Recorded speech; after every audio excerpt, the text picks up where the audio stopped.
My name is Rose Robinson. I work for Hotaling and Co.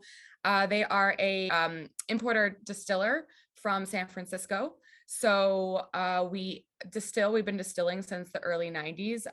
We make Old Potrero and Junipero gin. And Old Potrero is 100% malted rye. Junipero gin is a really strong London dry, and we were making these before the craft movement kind of like came up in the US.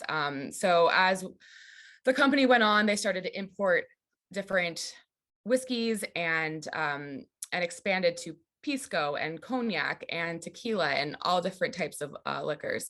So our whiskey portfolio is awesome, and Michael and I were talking about, why don't we do something around the world? The US, Taiwan. I'm going to share my screen right here because I made a little map. All right.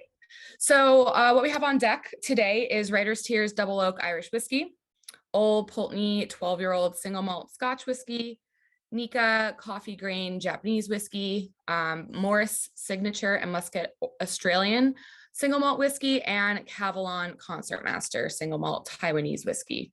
So this is a little map of where they're located in the world. And I thought that's what I love so much about our whiskey portfolio is that we have so many different whiskeys with so many different tastes and stories and histories. So let's get into it. But we're going to start with Writer's Tears Double Oak. Everybody have their samples ready to drink. So Writer's Tears Double Oak is an Irish whiskey. It is made of malted barley and unmalted barley, and which is called a pot still whiskey.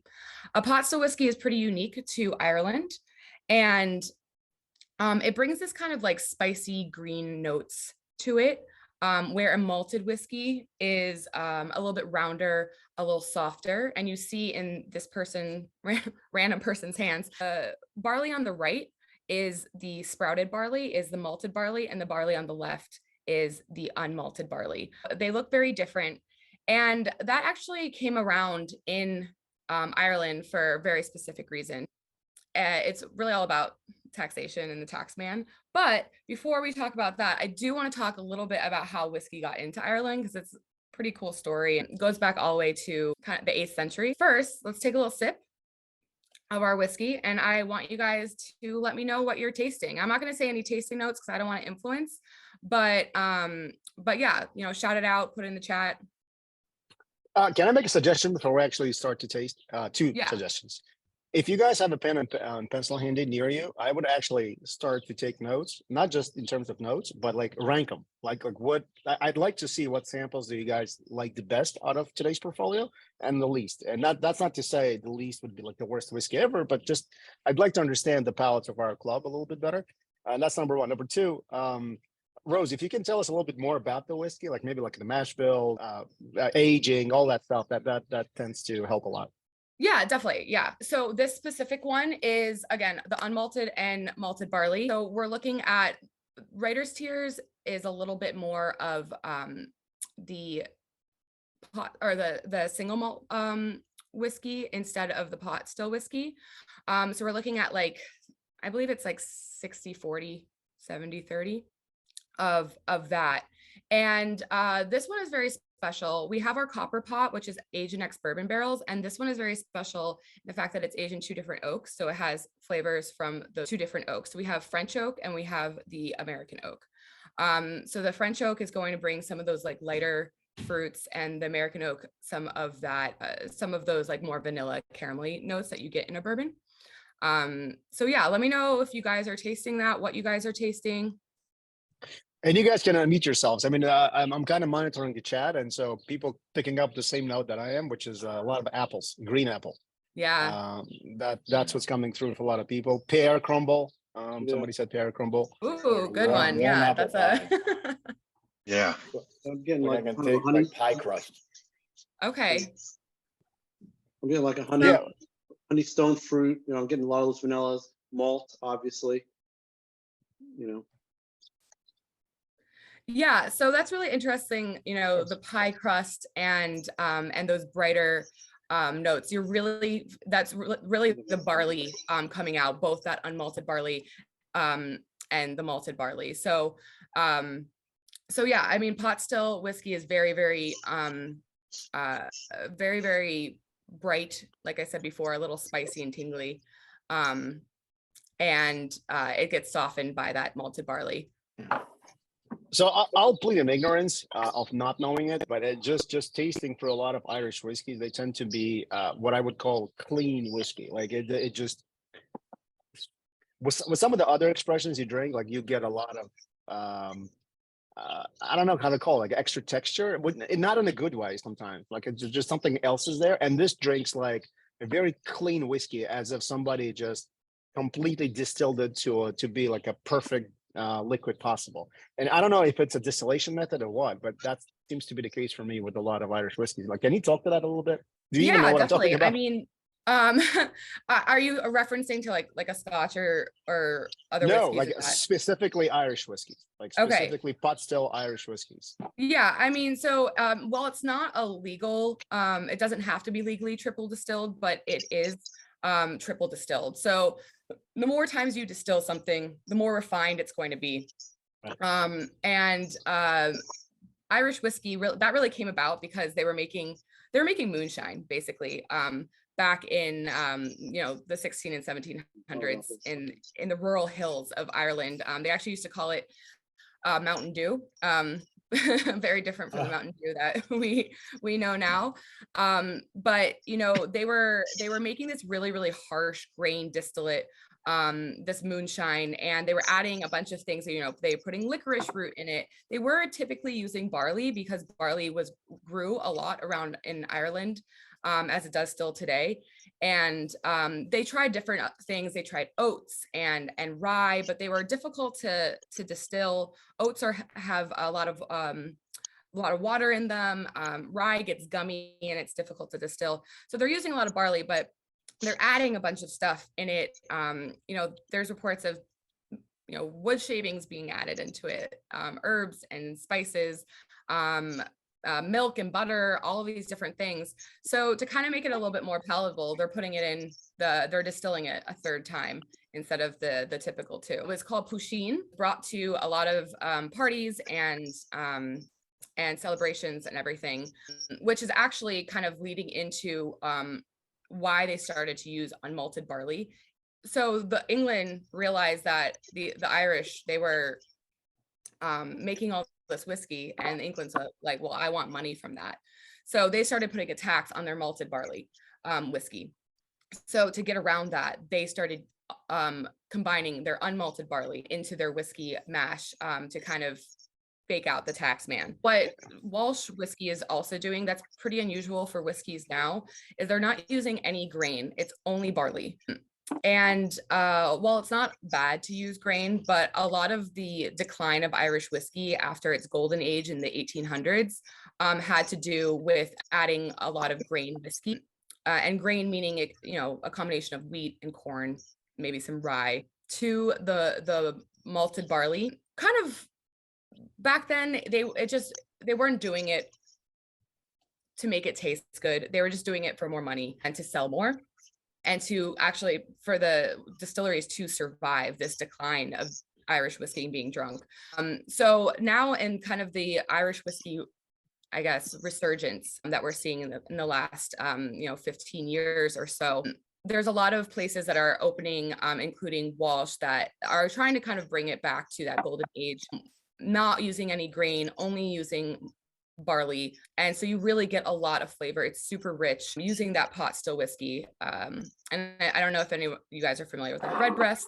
They do pot still whiskey that is, single pot still whiskey without any other single malt in it. While this is a blend of single malt and pot still whiskey.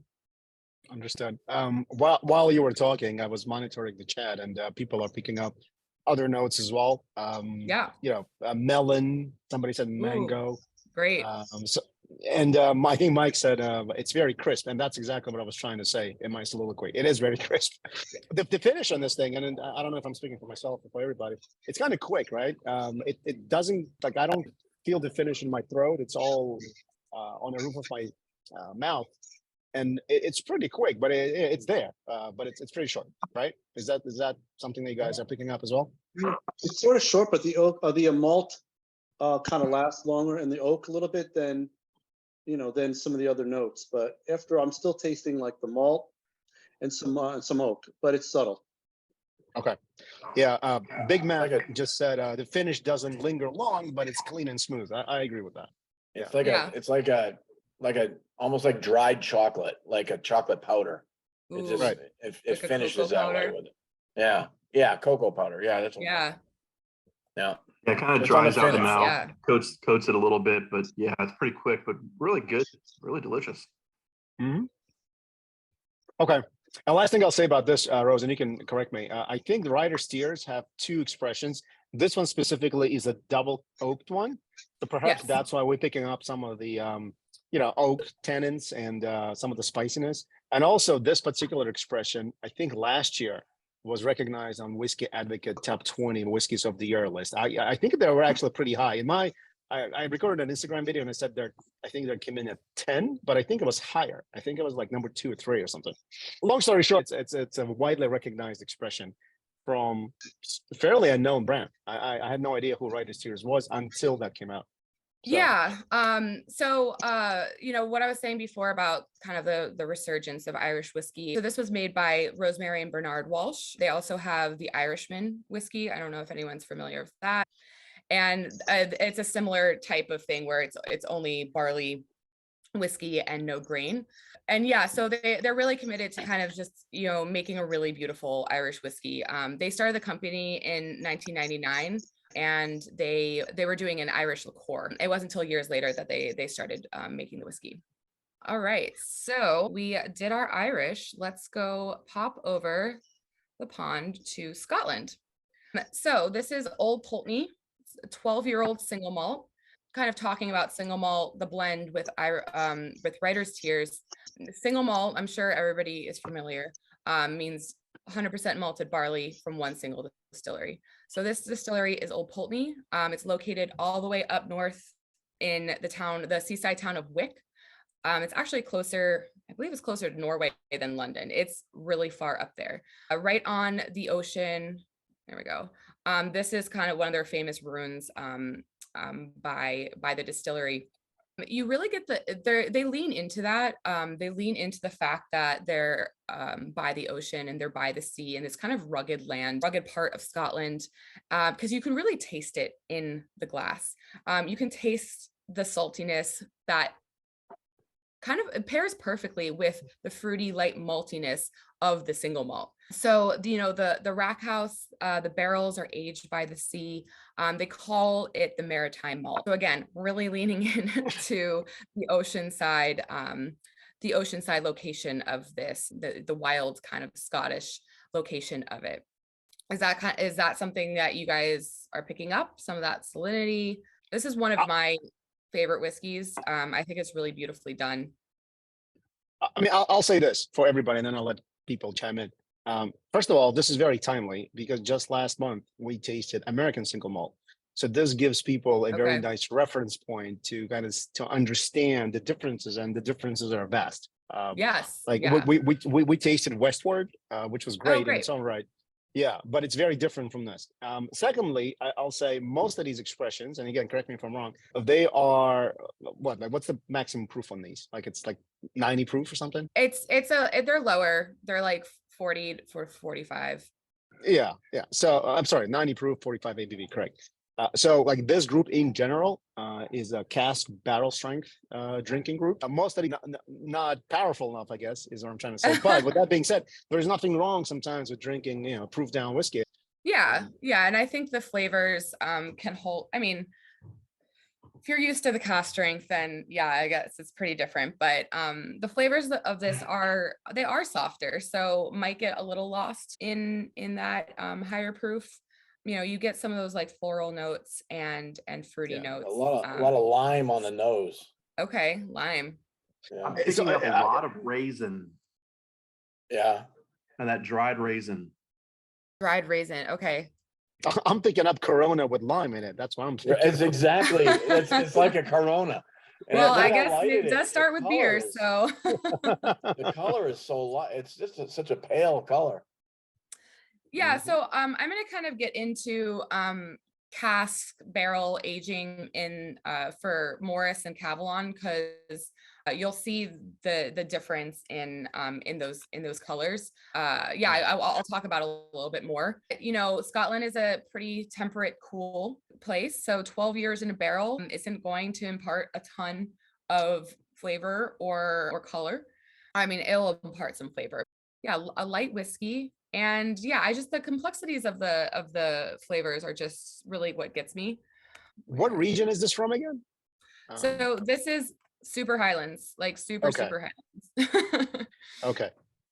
I mean, we can do an entirely new session on just scotches, just kind of educating people Oh, the differences absolutely. between areas and regions and like sub-regions even. But for the people that are kind of drinking this for the first time, if this is your first experience with a single malt, which is hard for me to believe given this group's palates, but if it is, like, just know that this is not all single malts has to offer. This is being good, but there are a bunch of other expressions that taste nothing like this, and they're still considered to be single malt. So that's why I asked Yeah. what region this is from. So we're up here, and the Highlands are kind of like this area here. Down here is Isla, so you're going to Isla. get all of your like big smoky whiskeys, but at the same time, a smoky whiskey can come from anywhere. You know, you have like something like Highland Park that comes from the Highlands, and that is a smoky whiskey, but even the peat has a different chemical compounds in it up in the Highlands than it does in Isla, so the peat is going to taste different. Yeah. I personally, I have a hard time with Isla whiskeys. My first Isla whiskey, my first smoky whiskey ever, I think I was 22, and someone gave me a Lefroy 25, which was beautiful, but like I couldn't appreciate that. Like, Right. I just graduated college. I had just started drinking Scotch. I Yeah. was like, okay. It's an acquired taste. It's an acquired taste for sure. I had to revisit that years later and kind of got That's got number reactivated one thing. with it.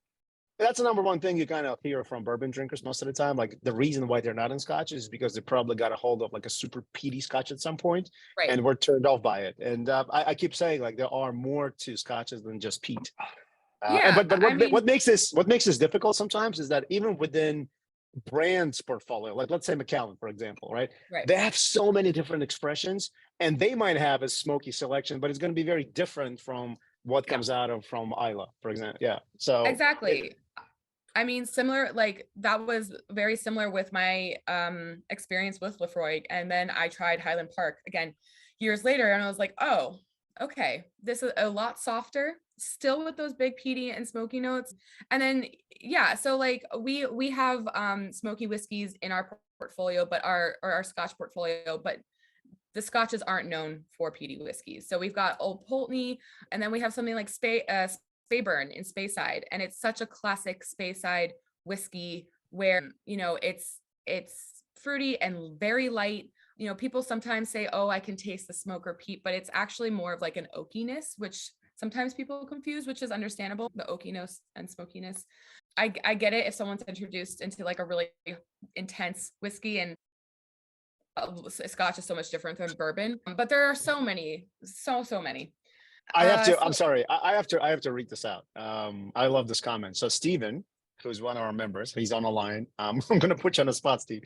So he said, my wife liked Lefroy the first time she tried it, just around 22, but she's above average in so many ways. So very nice, very nice, very nice. Strong lady. Last thing I'll say about this, I can totally. This is like a perfect summer whiskey for me. Like, it's super light. I can see myself like, you know, sitting by the pool drinking this. This is great. Yeah. Absolutely, yeah.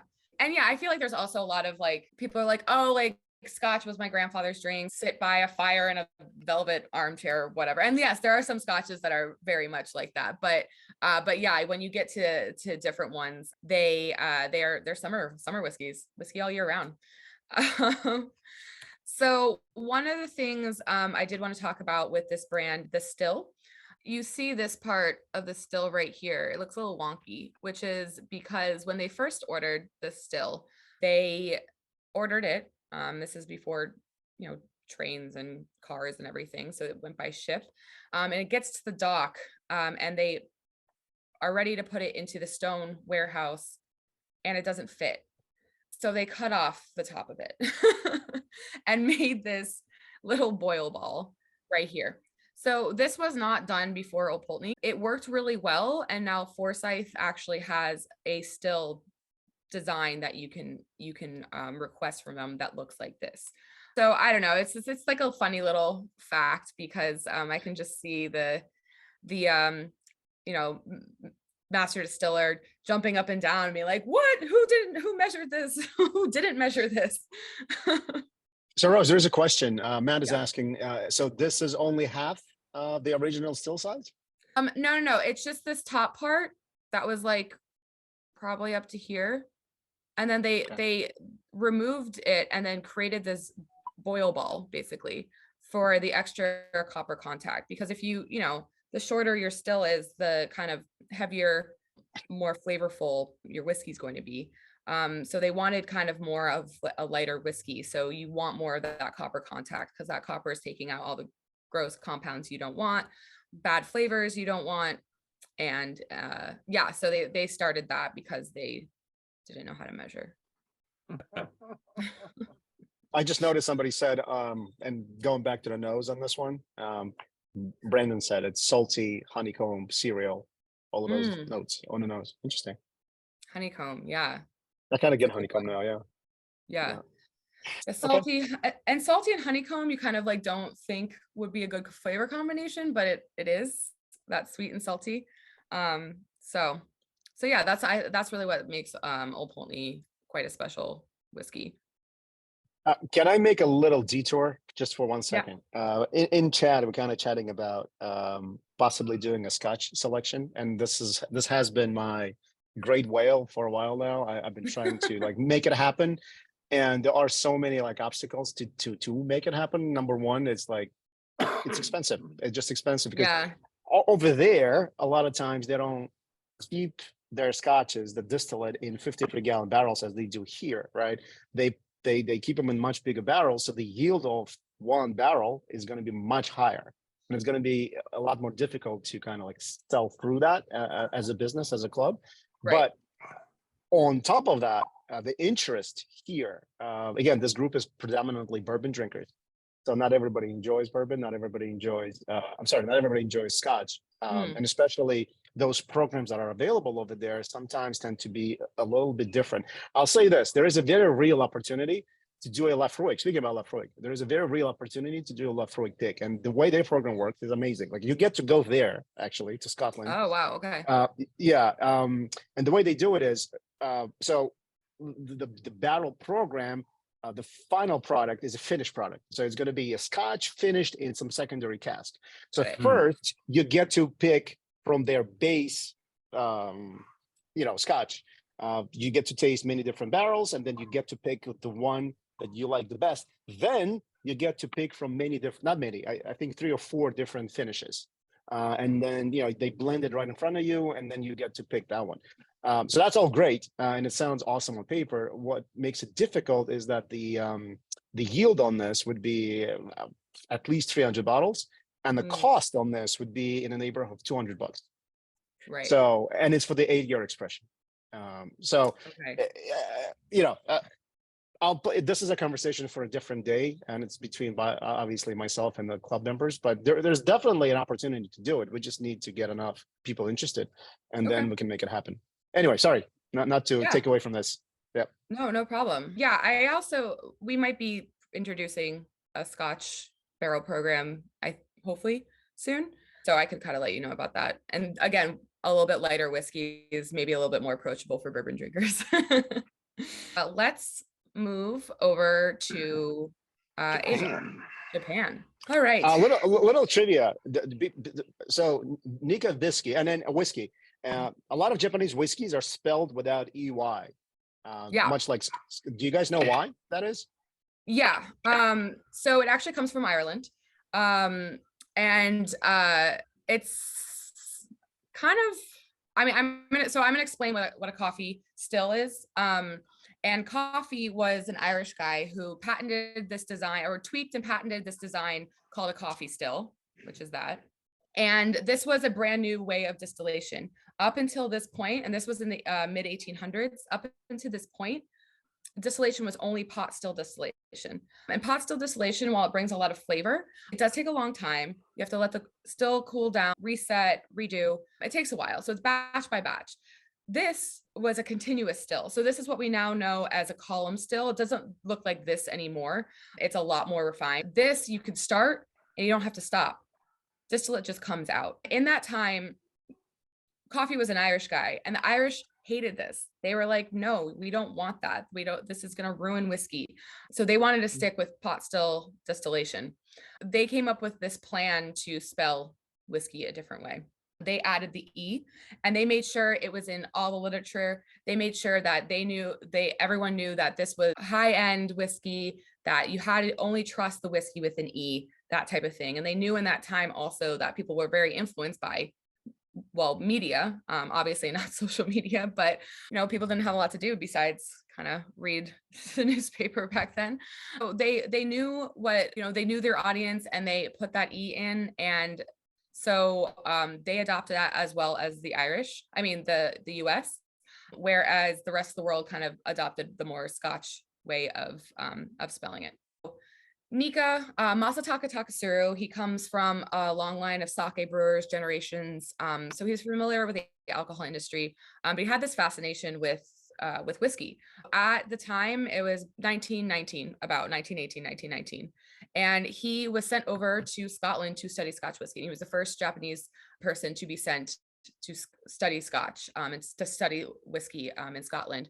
So there he was enrolled in the university. He was apprenticing at all these different places, really learning and falling in love with Scotch whiskey. He also fell in love with a Scottish woman during that time, and she would become very, very important in his story and in his life. Her name, they called her Rita. Her name was Jessie, but they called her Rita. So he's learning all about the Scotch whiskey. He's falling in love with this woman. They get married, much to both of their parents' annoyance and disbelief, because he was actually engaged to be married back home. So a little drama there. So at the end of his apprenticeship, he goes back to Japan with his new wife, Rita. And there, the company that sent him, they kind of went bankrupt, and they weren't able to employ him anymore. But at the same time, there was another gentleman that wanted to start a distillery, but he didn't know really anything about distilling. So they're like, oh, well, Takasuru just came back from Scotland. He knows everything about distilling now. They team up, although the person who was Tori, Shinjiro Tori, who now company is Suntory, they pair up. But they have very different ideas of what type of whiskey they want to make. Tori wants to make a lighter whiskey, knowing the Japanese people's taste, where Takasuru just got back from Scotland. Like, he wants Scotch whiskey. So they kind of disagree on how that's going to go. They do make a Scotch style whiskey, doesn't do so well. So they go to the lighter style. He has a contract for 10 years. And during that 10 years, Rita is making all these connections. She's teaching English to people's kids, and she's making all of these connections. So when he is done with his program with Tori, he opens his own distillery, and he opens it up in Yoichi, which is right here on Hokkaido. And he picks that area because it reminded him a lot of Scotland. And that's also why he did his second distillery down here. So what we're drinking now is the coffee grain. And this is is made on the coffee still, which is this still. And while this still was the beginnings of a column still, which is a very effective way to distill, and that's how vodka is distilled, and you can just keep it going and keep the distillation going and get a very high proof vodka, basically. But this was not as efficient because it was made back in the 1800s. And they got it shipped over to the second distillery right here in the 60s. One of the original coffee stills from Scotland. They got it shipped over in the 60s, and they started to make whiskey on it. So this whiskey here is very, very unusual. And that's why they have the word coffee on the bottle, even though it confuses a lot of people. I can't even tell you how many times that I've explained that doesn't have coffee in it. There's no caffeine in it. It's not going to taste like coffee. And people realize, it is spelled differently too. It's right, spelled exactly. Yeah. But the brain is a weird thing. People don't always understand and have to have a second look. But it is so important that that is highlighted because it is a very unusual way to make whiskey. So whiskey is, typically made in a column still, a pot still, or a combination of the two. This is where it really started. So they wanted to pay homage to the coffee still. So bourbon drinkers, what thoughts? The finish is bold. I like it. It kind of, it's a lasting finish. I'm getting a lot of corn, very vanilla on the nose. Very, yeah. So they're using those ex-bourbon barrels. Yeah, a lot more berries in the mash bill, sweeter caramels. Oak is more of a bourbon kind of experience, Right. in a way. What's the ABV on this again? 47? 45 or 47? 45. 45. Yeah, most Gin of what we're drinking today is 47. just, your standard 45, 47, Yeah. 48. Yeah, I'm loving the notes of caramel in this. Yeah. It's really delicious. nice. It's a little bit sweet to it. Mm-hmm. This I could drink. Yeah, it's really nice. Yeah, I was actually Easy, kind of okay. shocked at that one because I was expecting more of a traditional Scotch, base than that. I mean, this really drinks like an Irish. It's a very sweet, very light, vanilla wafer. I was thinking shortbread, vanilla. Yeah. It's like that Yeah. vanilla wafer sweet. That's I nice. have Nikka from the barrel, and I've never had the coffee grain. I was always curious about how they compare, and they're very different. Yes, Very, very different. Yeah. very different. They're very different. I remember you know- that was very creamy, a very strong cream For the coffee green. for the Oh, from the Nikka barrel. from the barrel, Barrel. Yeah. Yeah. It's also I mean, it also has higher proof, right? Yeah, that's a high proof. and has Ben Nevis Scotch in it too. So there's that. So where all those more traditional whiskeys are being made is up in Hokkaido. They're making whiskey there like Takasuru learned in Scotland. So they have so it's actually a coal-fired still, so they don't have the coils. So when they're using the stills, someone has to be there to maintain the temperature and maintain the fire underneath. And they're not even really doing that much in Scotland anymore. So very, very traditional. You'll get peated whiskeys up there, more peated whiskeys than Miyagikyo. This is what it looks like in the winter. They get covered in snow. So yeah, it's, you do get more of that traditional Scotch flavor up there. Down here is where they modernize their tradition a little bit. This is where the coffee malts are coming, or coffee grain and the coffee malt are coming from. We also have a gin and a vodka that we are using on the column still, or the coffee still, as well as kind of fruitier, lighter, not as peaty single malts are coming from the Miyagikyo distillery right here. So this one was opened up in 1934, and then this one was opened up in 1969. This is the second distillery, Miyagikyo. It's it's in a very lush valley, right by a river that they use for their water source. Very different distilleries coming out with very different whiskeys in two different locations. And that's where From the Barrel kind of comes in. They're hand selecting barrels blend together to really show off their blending style. And that's in Japan, that's the most important job, is the master blender. When we talk about bourbon, for example, you want to hear from the master distiller. They're kind of heralded for bourbon, where in Japan, it's all about the master blender. They come up with their flavor profiles, they tasting all of the barrels, and then they tell the distillers what they want. And then they do it. There was a question from Matt. He asked, what's the difference between the coffee grain one we just tasted and the coffee malt Nikka? So the coffee malt is 100% malted barley. So the core lineup that you'll see mostly is Nikka Coffey Grain, Nikka Coffee Malt.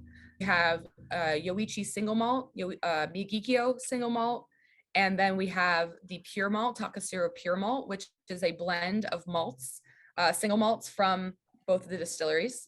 I love that one. That's one of my favorites from the lineup, because you really get both the great qualities of both of those distilleries blended into one. And then every year we have a discovery series that comes out This year, it's all about yeast and the different yeast strains that they're using at the distilleries. Brad wants to know more about if there's any barrel maturation on this expression.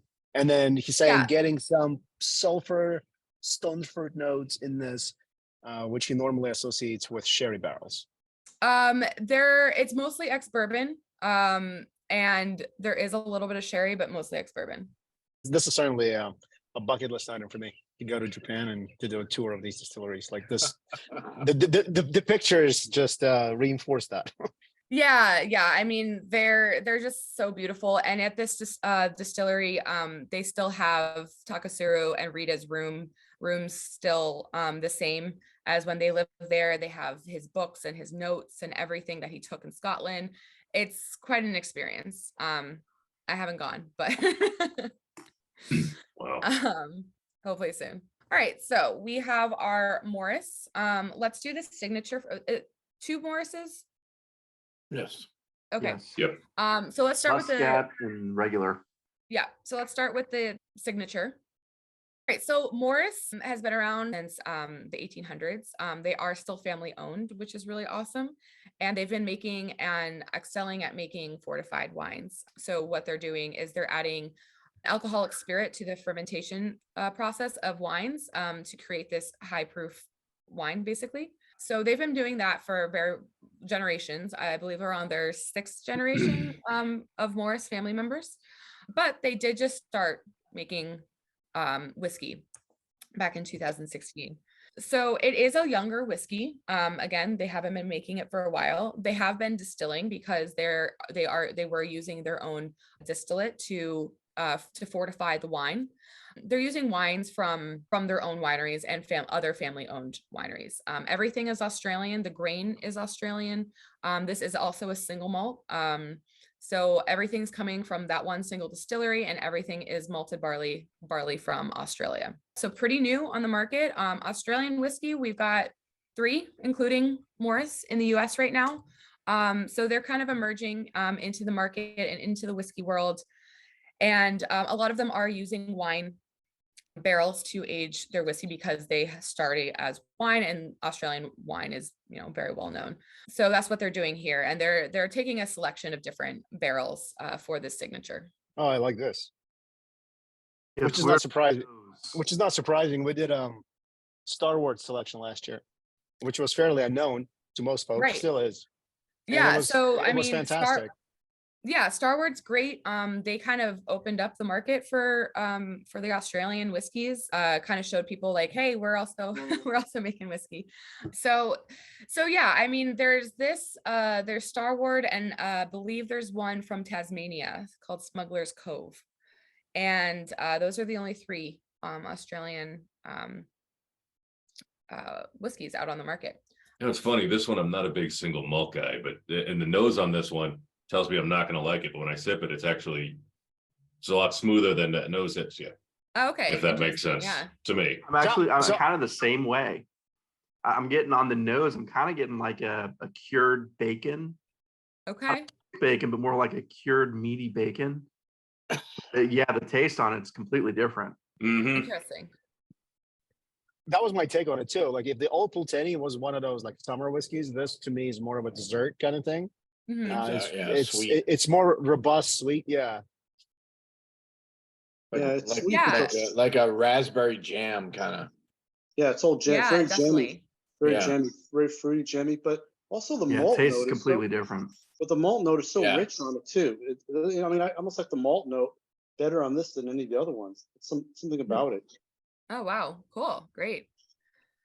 Yeah. I mean, you really get a lot of that wine cask influence on these. And this is kind of where I'll talk a little bit about like the barrel aging and stuff and how the climate really does affect it. And we'll go a lot more into it with Kavalan because they've been doing it for a while. But the climate really does affect the barrels, because when it's hot out, barrels expand. And then when it is cold, they retract. So they are kind of breathing the whiskey in as the seasons go. So Australia is known for very warm seasons, but they have like during the summertime, at least in this region, it does get very hot, but it cools down during the day. And so throughout the whole day, that barrel is expanding, it's going back, expanding. And it's really, really interacting with that barrel. So you do, that they're not very old whiskeys, but you still tasting so much of that barrel, and that's where that's coming from. So there's a lot of chat. There's a lot of chatter in the chat room Okay. about this one, which I kind of expected, to be honest. Like, and a lot of times people uncovering Australian whiskeys, they're not really prevalent here, and so like that's expected. So let me read some of these comments. So the overall feeling is that the jump from the nose to the palate is unexpected, but a desirable one. Meaning like the nose, not a lot of people agree with the nose, but the palate, everybody loves the palate. It's smoky, tastes great. Less filling. Oh God. Less filling. Less filling. Yeah, you guys can jump in. Like, I don't want to just read off your comments. If you want to jump in and put your 2 cents in, that's fine. And I don't get the smoke. I for some reason I'm not a smoky fan, and I don't get it on this. I get more of the berry, the raspberry, Same here. yeah. If it were too smoky, I probably wouldn't like it, and I'm digging this. Yeah, this is good. Could be more of like that oakiness that I spoke about before, and that it does taste like a smokiness sometimes, but yeah, I mean, these aren't the barley is all unpeated, unsmoked. I get more smoke on the nose than I do on the palate. Yep. Okay. I agree with that. Yeah, I agree with that too. Also, That's the why empty glass. Yeah, You agreed. smell the empty glass, you can smell the smoke and the I was oak. gonna say, that's on the what- empty glass, you know? Okay. That's why I didn't like the nose at first. I thought it was Interesting. just gonna be smoke. I like Yeah. the nose. Very, very surprising. I got a lot of just picked fruit up the in glass nose. empty, and all I can smell is smoke now. Right. That's Exactly. funny, because I didn't get that at all on the palate. Right. No. Somebody said mesquite, and I can see that too. Yeah. Oh, yeah. Okay, so like a well, yeah, I mean, that the bacon comment from before, Yeah. so that kind of like that barbecue smell. Yeah, I'm getting on the empty glass. I get a lot of barbecue now that you say it. Yeah. Yeah, it's true. Subtle smoke from the charred oak, maybe. Matthew's commenting, maybe. Yeah, I'd buy a bottle of this, sure. And they're very approachable, right? I mean, I don't know, like, what's the price on this? I have to check. I mean, I think they're very approachable and available. This one will probably be around like 60 or so. All right, so let's move on to our second Morris. They, if you see the barrels, I don't know why I just pointed to my screen. If you see the barrels here, they're soaked in wine, really. So this one is the Muscat, and what they're doing is they are aging it for a part of the time in ex-Muscat, handpicked ex-Muscat barrels, which are pretty rare around there. And Muscat's just a type of grape, type of wine that they use there, and they fortify this. So that's a big practice in this region, is that fortified Muscat wine. So again, ton of flavor in there. This one, I really get the wine notes on this one. The nose is a lot more subtle too. It smells like you're smelling wine. Kind of mean, like, it's yeah, it like almost grapey. like Yeah. chills out So, like, those other flavors. I think typical Muscat wines, they have very specific notes, and they're usually like tangerine notes, mango, lychee, jasmine. Mhm. That's like your typical Muscat note. And this is weird because on the nose, I didn't get any smoke at all. And on my first drink, it just was bold wine and smoke. Oh, okay, interesting. So here I also have the still that they're using. They're using a combination of a pot still and a column still.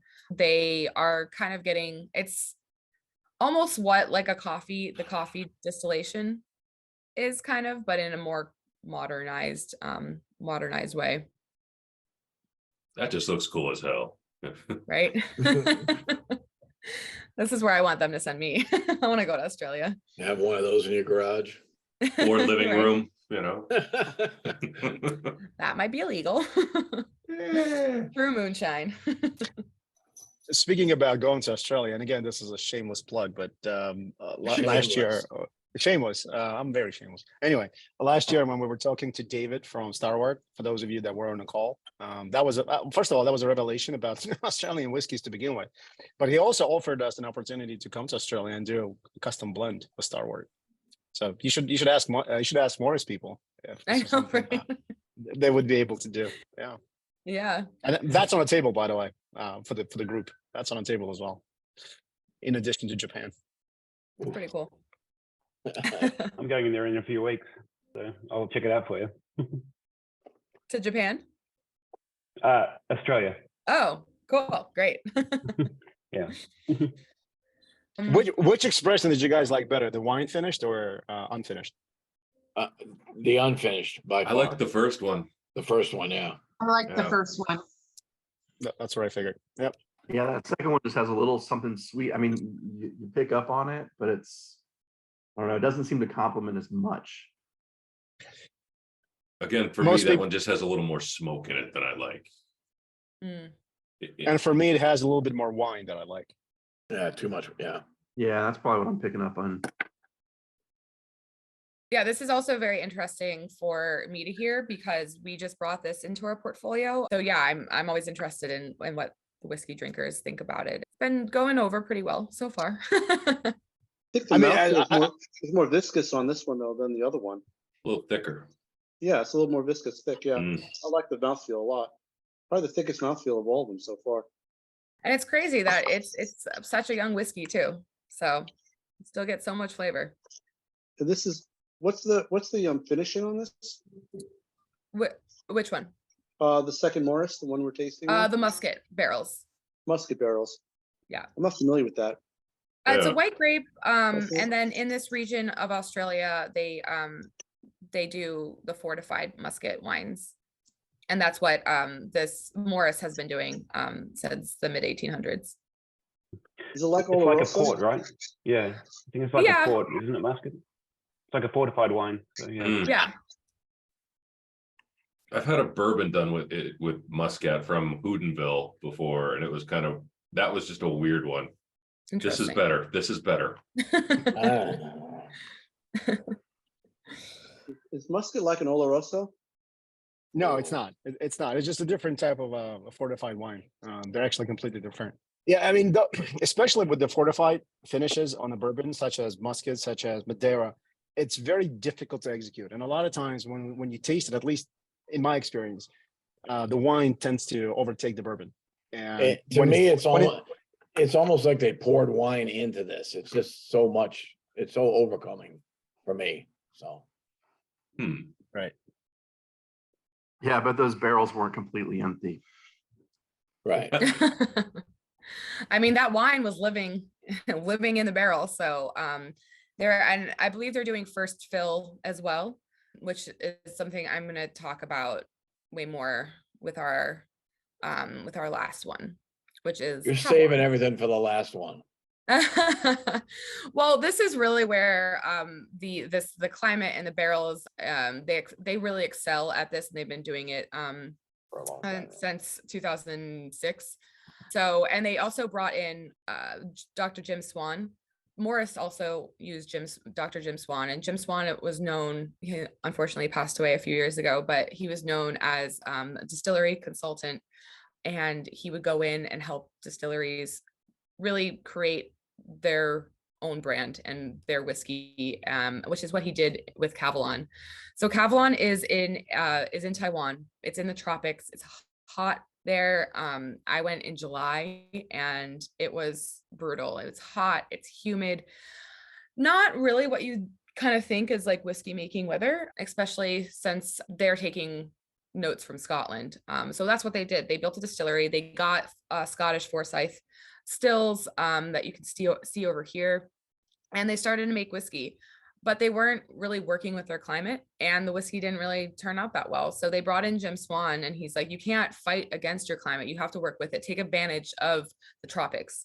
So he made some adjustments in the distillery, such as creating a wall around the fermentation tanks to keep them temperature stable so they wouldn't overheat. You don't want it too hot when you're fermenting, because that will just ruin the fermentation. And then So he made all these tweaks. The whiskey came out a lot better. And then he also consulted on the aging process. And it matures so much faster in Taiwan than it would somewhere like Scotland or Ireland, because it is so hot all year round. So that whiskey is interacting with the barrel for so long that in 5 years, it's like aging a whiskey in Scotland for 10. So these are also relatively younger whiskeys.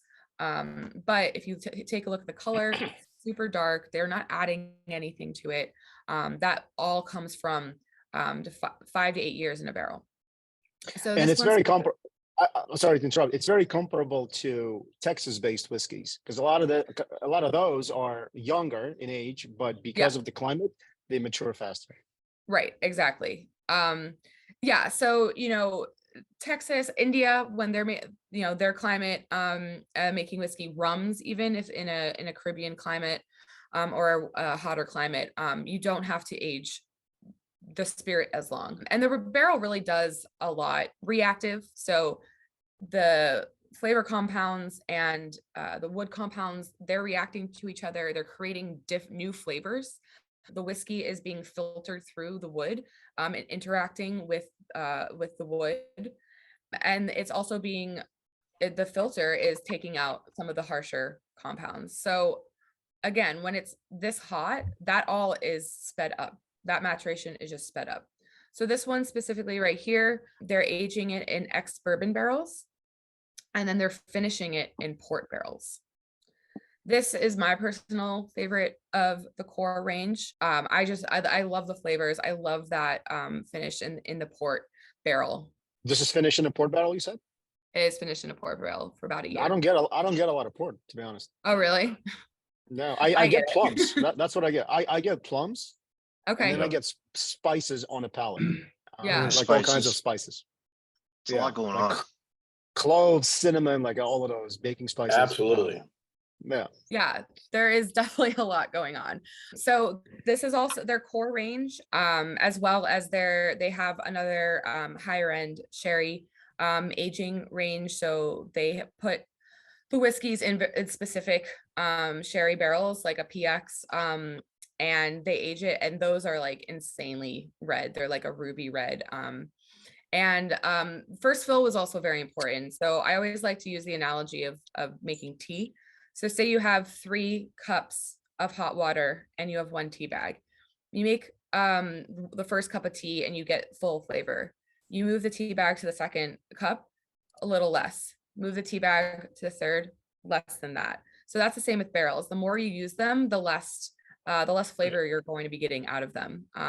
That's why a lot of wines or spirits that don't want a lot of wood, they use reused barrels, 3rd fill, 4th fill, just more as like, it's more of like a vessel than anything. But because Kavalan wants to focus so much on what they're getting out of that barrel, they're using first fill, which is great when it's bourbon, because bourbon can only be aged in a new charred American oak barrel. So what are you going to do with that after? Send it out. To me, it tastes like an spicy apple crumble. That's what I get. Sounds good. Yeah, vanilla spice. Mhm. Vanilla and spice. So this is a video of them recharring their barrels. So what they'll do is they'll kind of scrape the char out. No, you definitely can. No, you definitely can feel that. I'm talking about how you can feel the fire through the glass because it's so hot. So this is them recharring the barrels, and they have this like kind of like factory setup. And then in here is a part of the warehouse, and up here can get up to like 115 degrees. It's so hot. Somewhere like Ireland and Scotland, they're losing maybe 3 to 8% a year in evaporation. They're losing 15% a year. So that's another reason they're not going with older whiskeys, because by the time you open it in 12 years, there's not going to be a lot left, and it's going to be over oaked and probably not really palatable. Does Kavalan have a single barrel program at all? That is something I think they'll be coming out with this year as well. Yeah, I can send you information on it if I have any. I'd like to learn about it for sure. Because I know like Kavalan has like a massive following outside of the United States. And even in US in certain pockets, there are like groups dedicated to Kavalan because they have a lot of different lines and expressions, not unlike Macallan, for example. Yeah. What So we're tasting today is just one expression, but they have other lines. Yeah. Which are So I mean, Go ahead. it's their sherry line where they're using those different sherry barrels, and those are typically at cask strength, which now that I know that that's everyone's favorite. So they're very, very high proof. And because when it's hotter, also the angels, so you know, are thirsty for water. So it's the water that's evaporating outside of it. So it's gonna be very much higher proof in the barrel. So this is part of their core lineup. They have the classic that is aged in ex-bourbon barrels and ex-sherry barrels. And then they have the King Carr Conductor, which is also aged in ex-bourbon and ex-sherry, but more highlighting more of the sherry barrel than the classic. And then, like I was saying before, they have their line of cask strength sherry, which they run pretty expensive. They're probably around like $500 and up. Any other notes on? There's a lot going on in that glass. Yeah. I think that one was a really well balanced one. You know, between flavor, you know, that mouth feel. I mean, I think that kind of pulled a lot of it together and did it fairly well. Yeah. So again, a lot of influence from Dr. Jim Swan, and who also, you know, he worked on Morris. They also had a different consultant that still work with them today. So they go to the people who have worked at countless Scotch distilleries, really get to learn, you know, and perfect making whiskey. Okay. So yeah, that's it. Thank you, everybody. Yeah, thank you hold for on, doing before- this. Wait, before we go, let's gamify this a little bit. I just sent a link in the chat asking you guys to force rank everything that we tasted today. It takes literally a minute. And once you guys are done, just let me know and I'll share the results online. So Done. you guys get to Yeah, see I would and also- then Rose get to see. Yeah, gets to Yeah, see. I would love to know like your thoughts and your favorites and everything, because that helps me, and I'm curious. And there's such, you know, again, there's such different whiskeys made in kind of a similar way, but they just get, you know, it's the climate, the location, the aging process. So it's all very different. I can start. I can tell you this. First of all, I definitely appreciate putting this flight together because they're all very different. And that's exactly what you're trying to do out of Really? tasting. Like the last thing you want to do is taste 6 whiskeys that are basically the same, right? So It was a great, Yeah. it was a great, you know, wide open area to test. So yeah, second thing I appreciate about this is for the most people, and again, you guys online, correct me if I'm wrong, most of us haven't tasted any of those. The best part about all of this is, like I said in the beginning of this call, they're all available. They're easily available everywhere. None of these are quote unquote allocated or hard to get. So if you like any of those, you probably can pick them up in the shops near you. And if you can't, like maybe Morris is probably not going to be available everywhere. But I provided a link in the chat as well, so you can and buy I them have there. seen in Nikka very many, you know, a lot of times around me, and I've just passed on it because I just didn't know. But I'm pleasantly surprised on that one. Which one? The Nikka. Oh yeah. Yeah. Yeah, and also, I mean, that also runs on a little bit more expensive side. A lot of the Nikka is allocated. This one, the coffee Not this grain one. is the bigger. It is allocated now. Really? Yeah. It's gone wrong. The That. surprising thing is I allocated is different in the area of the country you're in. Yeah. Because Yes. I just came from a work trip in South true. Carolina where you couldn't get Buffalo Trace. It's true. allocated. And I come back home to Arizona and it's $20 at Sam's Club and you can buy all you want. So it's Yeah. the allocated term That's very true. Yeah. is That's very really, true. really weird. Yeah, I have Nikka all over everywhere. My locals have Nikka. Right. No problem getting it. Yeah. So Nikka 22. you know, I'm based in New York. We do have like a very tight allocation.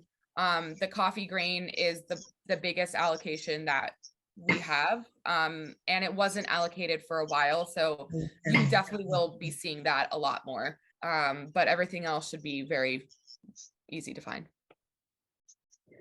Rose, I was just going to ask, do you know if anybody is distributing Archie Rose in the US? It's a distillery out of Sydney. I don't believe Oh. so. Last I checked, there were only the 3 being imported into the US. Okay. Yeah, Archie Rose is very but- good. If you get a chance to try that one, Yeah. it's really love good. to. Yeah, yeah. Yeah. Go to Sydney, go to their tasting room and check it out. Time it is. Highly recommend. Cool. They do like I a will- vermouth, like finished one, which is great. Oh, wow. That's Mm. interesting. Yeah, and they won I think they won the best rye whiskey, I think in 2019, I think in the world. Oh, wow. Okay. So yeah. Yeah. I mean, I've got a cousin in Melbourne, so maybe I'll tell her to go Yeah, I'm ship from me a Melbourne. bottle. Oh, cool. Yeah. Okay. Yeah. Thank you so much for doing this. These Morris expressions were great. I think these may be my favorite I've never had any Australian whiskey before. They might be my favorite after all this. And I'm kind of more of a Scotch guy. Oh, cool. Good to hear. Yeah, I wasn't sure. Someone needs to buy the Starward pick. The Starward Yeah. is phenomenal. From the basic Muscat to the second one was just a night and day difference. Yeah. So, Are you talking about the 7-year weeded pick from Starboard? Yes. Yeah, I Yep. got that one too. It's really excellent. Thank you. I bought that, Mike. It's really good. Well, it was really interesting how that went down. So like people that knew about the brand, or at least got to taste a little bit of it, because we did the tasting as well. It was amazing. So like people got it, but we had a good inventory left from the launch. And then the same folks that ordered it came back for seconds, and then the thirds, and then the word got out, and there was like a big push, and we sold out of it really quickly after the launch. And I still get questions about it to this day. I have a bottle open in my house somewhere.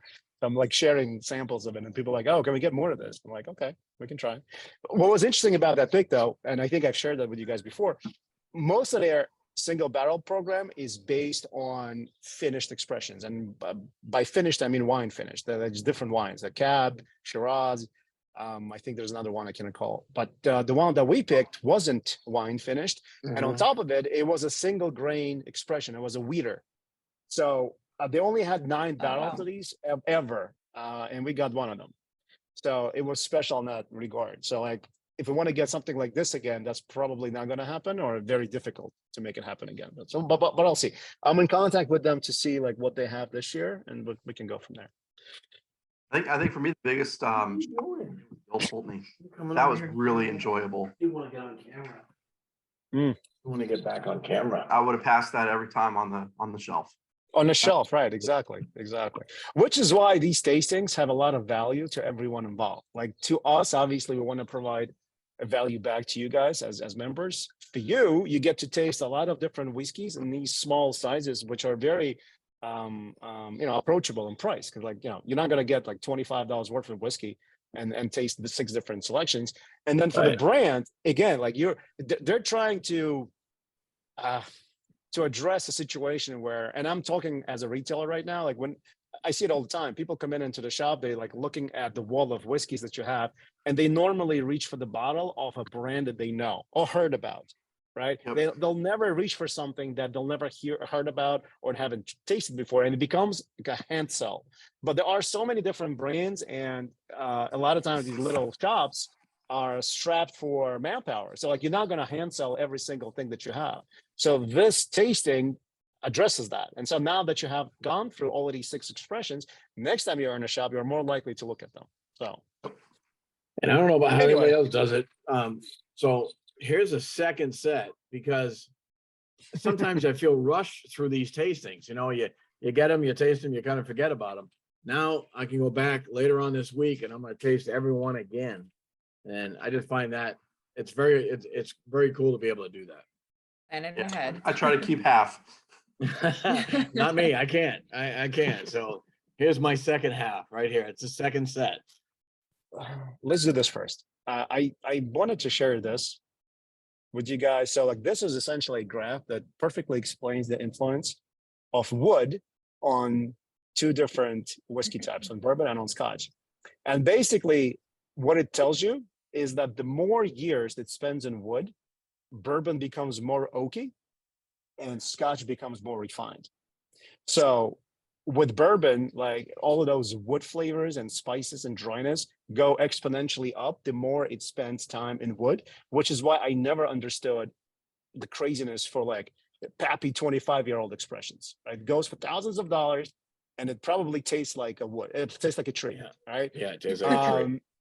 Yeah, and then with Scotch, that is why you see like those extremely expensive Scotch expressions that are super aged go for that much money, because they do unlock more flavors the longer they spend in the wood. So I kind of thought this was interesting. All right, outside of this, Yeah, I like that 15-year range for a bourbon.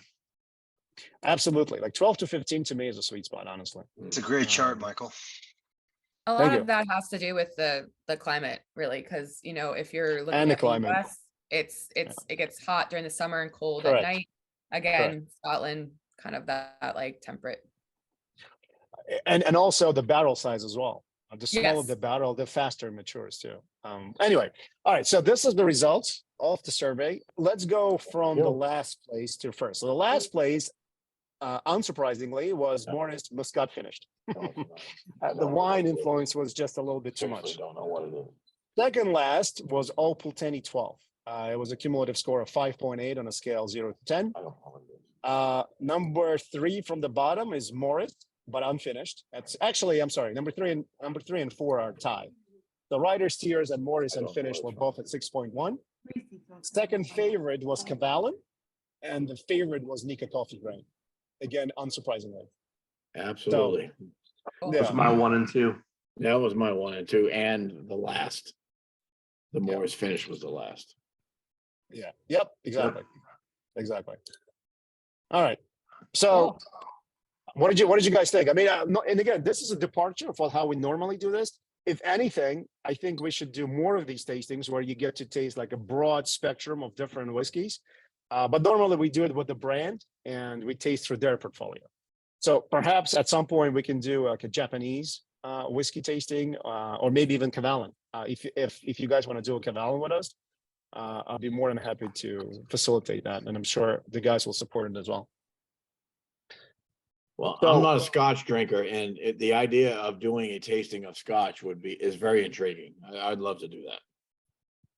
I don't know Yeah. about anybody else. We can do it. We can do it. They're I not mean, all it's- cigarettes and Band-Aids.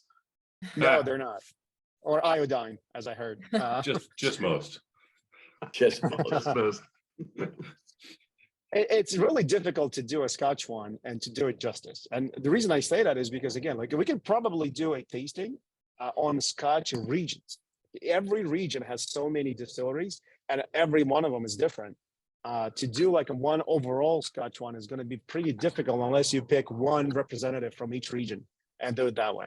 Well, I but do. you Actually, our portfolio has scotches from different regions.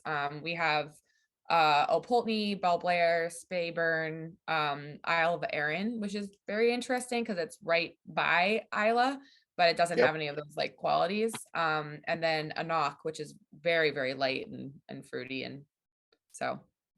Yeah, I agree. Balblair is pretty amazing. Yeah, from Balblair is the- incredible. Yeah. So you know what? You and I should talk at some point. Maybe we can organize something like this for the group. Any last thoughts, guys? And by the way, this is Rose, who's in our Discord channel. That's her channel. So now finally you got put the face with the name. Thank you, Rose. Yes. Thank you very much. for Yeah, doing no, this. seriously, thank you guys. Please, if you have any questions or anything, let me know in the chat. Will do. Thank you very Will much. do. Thank you. Thank you. Yeah, appreciate it. That was a lot of fun. Thanks, Michael. Appreciate Absolutely. you putting it together. Thank you. Yeah, thank you both. Keep it up. No Thank problem, you. guys. Have a Take great, care. Great have a idea. great, Thanks, have a Michael. great weekend. Yeah, Take you care, too. guys. Thank you. Bye.